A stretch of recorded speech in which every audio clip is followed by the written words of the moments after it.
বন্ধুরা দেখো আজকে আমরা কি টিফিন করছি। আলু ভাজা, এদিকে মুড়ি, এদিকে আছে জিৎ বসে মুড়ির সামনে, জিৎকেও খাওয়াবো। এদিকে রাধিকা বসে আছে, রাধিকাও মুড়ি খাবে, জিৎও মুড়ি খাবে। এইমাত্র ঘুম থেকে উঠলো জিৎ, অনেকটা ঘুম।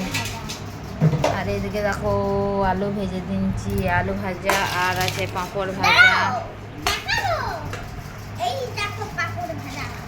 পাঁপড় ভাজা আছে আর আছে আলু ভাজা, মুড়ি খাবার। এই দেখো, এই দেখো। আর এই ছোট বাবুকে আমাদের একটু ভাত খাওয়াবো। বাবু তুমি ভাত খাবে? বাবু তুমি ভাত খাবে? তোমাকে দিদি পাঁপড় খাওয়াই দিচ্ছে। এ বাবা, কই দেখি দেখি দেখি দেখি দেখি মুখটা দেখি। এ বাবা মুখ দেখাইছি গো, আ করো তো। বাবু আ করতে শিখে না এখন। তো চলো আমরা টিফিন করে নিই।